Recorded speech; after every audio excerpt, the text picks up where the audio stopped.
Hello दोस्तों, आज मैं आप लोगों को फिल्मी टंग में सुनाने जा रही हूँ 1964 की वो मशहूर फिल्म वो कौन थी। चलिए शुरू करते हैं। आसमान बादलों से भरा हुआ था और बिजली की चमक बीच बीच में मानो किसी छुपे हुए राज को उजागर करने की कोशिश कर रही थी। पहाड़ी रास्तों पर दूर दूर तक सन्नाटा पसरा था। बस कभी कभार हवा और शोर और झिंगुरों की आवाज़ सुनाई देती है। डॉक्टर आनंद यानी कि मनोज कुमार एक युवा और जिम्मेदार डॉक्टर हैं। अपनी गाड़ी में शिमला की ओर जा रहे थे। सड़क सुनसान थी और बारिश तेज हो रही थी। अचानक उनकी हेडलाइट के सामने एक सफ़ेद साड़ी पहने युवती आई जो सड़क किनारे खड़ी थी। उसका चेहरा शांत लेकिन आंखों में अजीब सी गहराई थी, जैसे वो ना जाने कितने राज छुपाए बैठी हो। आनंद ने गाड़ी रोकी। आपको कहाँ जाना है? उन्होंने खिड़की से पूछा। युवती ने धीमे स्वर में कहा, क्या आप मुझे उस तरफ छोड़ देंगे? उसकी आवाज़ में अजीब सी कशिश और रहस्य था। आनंद ने बिना ज़्यादा सोचे उसे गाड़ी में बैठा लिया। रास्ते भर उसने ज़्यादा कुछ नहीं कहा, बस चुपचाप बाहर के अंधेरे में देखती रही। कुछ देर बाद उसने अचानक एक पुराने कब्रिस्तान के पास गाड़ी रुकवाई और कहा, मैं यहीं उतर जाऊं। आनंद ने हैरानी से देखा, लेकिन यहाँ तो कुछ भी नहीं है। आप यहाँ क्या करेंगी? वो बस मुस्कुराई और बोली, आपको एक दिन सब समझ आ जाएगा। बारिश के बीच वो धुंध लिपटी कब्रों के बीच गायब हो गई। आनंद की रूह कांप उठी। अगले दिन डॉक्टर आनंद अपने अस्पताल पहुंचे, लेकिन रात की वो घटना उनके दिमाग से नहीं निकल रही थी। उन्होंने अपने करीबी दोस्त सहयोगी डॉक्टर लोबो से इसका जिक्र किया, लेकिन वो हंसते हुए बोले, शायद बारिश में तुम्हें कोई भूत प्रेत दिख गया होगा। कुछ दिन बाद डॉक्टर आनंद को एक मरीज की जांच के लिए पास के गांव बुलाया गया। गांव वालों में किसी के बारे में चर्चा हो रही थी। वो लड़की बहुत अजीब है, रात में कब्रिस्तान में जाती है, अकेली रहती है। जब आनंद ने उस लड़की को देखा, उनका दिल दहल गया।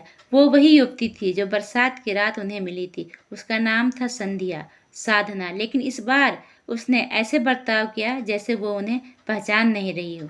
डॉक्टर आनंद की उलझनें और भी बढ़ने लगी। कुछ ही दिनों के बाद डॉक्टर आनंद की शादी उनके माताजी की पसंद की लड़की के साथ हुई। लड़की का नाम संध्या था, लेकिन शादी की रात ही वो वही महिला जैसी दिखती है जिसे उन्होंने बारिश में देखा था। लेकिन हर खुशी के बीच कोई अनजाना डर था। संध्या कभी कभी अचानक गुम हो जाती। कई बार वो बातों बातों में बीच में चुप हो जाती, जैसे कोई अनकहा दर्द उसे खा रहा हो। एक दिन आनंद ने उसे सीधा सवाल किया, संध्या वो रात कब्रिस्तान, वो सब क्या था? संध्या ने उसकी आंखों में देखा और कहा, कुछ सवालों के जवाब समय देता है, इंसान नहीं। लेकिन अभी भी संध्या के साथ अजीब अजीब बातें होती थी। संध्या अचानक एक पुराने हवेली में पेंटिंग करती नजर आती है और वही पुराना गाना गाती है, नैना बरसे। वो अचानक गायब हो जाती है और फिर घर में घूमती नजर आती है। जब आनंद ऑफिस से आने लगता है तो कार के वाइपर फिर से खुद ही रुकते हैं और चलने लगते हैं, जैसे कोई ऊपर वाला खेल खेल रहा हो। रात को आनंद को लगता कोई सफ़ेद साया कमरे में घूम रहा है। घर में चीज़ें अपने आप गिर जाती हैं। कभी कभी संध्या नींद में चलने लगती थी और बर्फीली हवाओं में बाहर निकल जाती। आनंद का दोस्त डॉक्टर लोबो उसे समझाता, शायद संध्या किसी मानसिक बीमारी से गुजर रही है, तुम्हें सच जानना होगा। आनंद ने धीरे धीरे संध्या के अतीत की खोज शुरू की। गांव के बुजुर्गों से पता चला कि संध्या का बचपन बहुत दुखद था। उसके माता पिता की रहस्यमय मौत और फिर सालों तक अकेलापन। इस बीच कहानी में एक नया मोड़ आया। रंजीत प्राण, आनंद का पुराना परिचित जो शुरू से संध्या में दिलचस्पी ले रहा था। रंजीत के आने के बाद घटनाएं और डरावनी हो गई। अंत में खुलासा होता है कि यह सब एक चालबाजिश थी, साजिश था, कोई आत्मा नहीं थी। संध्या की जुड़वा बहन थी जिसे ट्रेन हादसे में बहकाया गया था। रंजीत ने इस साजिश को रची थी ताकि आनंद को पागल दिखाकर विरासत अपने पास कर सके। हवेली, आत्मा, ट्रेन हादसा, साधु, सब एक प्लान था। महिला को संध्या के रूप में आनंद के जीवन में भेजा था ताकि आनंद मानसिक रूप से टूट जाए और उसकी संपत्ति रंजीत के हाथ लग सके। लेकिन असली संध्या जिंदा थी और रंजीत के चंगुल से आज़ाद होकर सब सच बताने आई।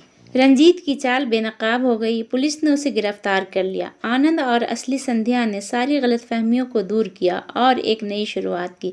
बारिश फिर हो रही थी, लेकिन इस बार आनंद को डर नहीं बल्कि सुकून महसूस हो रहा था। सफ़ेद साया अब बस एक याद बन चुका था। दोस्तों, अगर मेरा वीडियो आप लोगों को पसंद आया तो मुझे लाइक और सब्सक्राइब करना नहीं भूलिएगा। अगर आप लोगों को किसी और फिल्म की स्टोरी इस तरह से देखना पसंद है तो मुझे कमेंट्स करके बताइएगा, मैं आप लोगों के लिए वो स्टोरी लेकर आऊँगी। Thank you for watching.